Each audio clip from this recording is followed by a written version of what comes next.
ચલો આજે આપણે સરળ રીતના ઘરે જ બનાવીએ નાયલોન ખમણ. બધું જ ઘરમાં હશે એ જ રીતે આપણે બનાવીશું. અસ્સલામુ અલૈકુમ ફ્રેન્ડ, આજે આપણે બનાવીશું નાયલોનના ખમણ. તેના માટે મેં લઈ લીધું છે 260 ml પાણી. આ ખાટા મીઠા હોય છે તેની માટે મેં લઈ લીધું છે 6 ટેબલસ્પૂન દરેલી ખાંડ, 1/4 ટીસ્પૂન હળદર,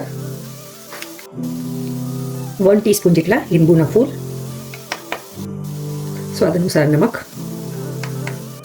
1 ટીસ્પૂન મેં આમાં લીલા મરચાંની પેસ્ટ નાખી દીધી છે.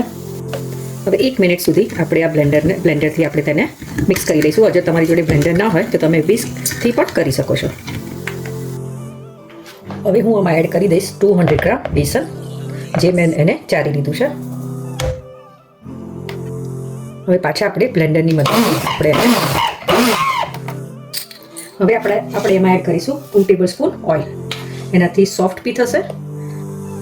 હવે આપણે એને 15 મિનિટ સુધી ઢાંકીને મૂકી દઈશું. તમે જોઈ શકો છો, તમને એવું લાગે કે આમાં પાણી એડ કરવાની જરૂર છે તો તમે 1-2 ચમચી પાણી એડ કરી શકો છો.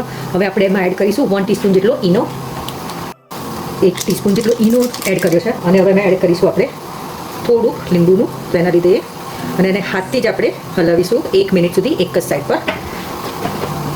હવે મેં સ્ટીમરમાં પાણી મૂકી દીધું છે અને પાણી ગરમ થઈ ગયું છે. અને હવે આપણે એડ કરી દઈશું આપણું જે ખીરું બનાવેલું છે એ. હવે આપણે એને 15 થી 20 મિનિટ સુધી થવા દઈશું. ચલો આપણે એક વઘાર્યું લઈ લઈએ. હવે આપણે એડ કરીશું 2 ટેબલસ્પૂન જેટલું ઓઇલ. એમાં આપણે હવે એડ કરીશું 1 ટીસ્પૂન જેટલી રાઈ, એટલે 3 થી 4 લીલા મરચાં અને અડધા કપ જેટલું પાણી. આપણે એને 1 મિનિટ સુધી ઉકળવા દઈશું. 1 મિનિટ થઈ ગઈ છે. હવે આપણે પાણીને બંધ કરી દઈશું. એ ખમણ છે એ ઠંડા થઈ ગયા છે. એમાં મેં કાપા પણ પાડી દીધા છે. હવે આપણે એમાં એડ કરીશું વઘાર. જો તમે આ મેજરમેન્ટથી રેસીપી બનાવશો તો તમારી રેસીપી પરફેક્ટ બનશે. જરૂર ટ્રાય કરજો. ઉપર એડ કરી દઈશું ધાણા. આના વગર તો ખમણ સારા જ ના લાગે. અગર તમારી જોડે કોપરાનું છીણ હોય તો તમે કોપરાનું છીણ પણ એડ કરી શકો છો. આપણે તમને ચેક કરાવી લો. તમે જોઈ શકો છો કેટલા પોચા ખમણ બન્યા છે. જરૂર ટ્રાય કરજો.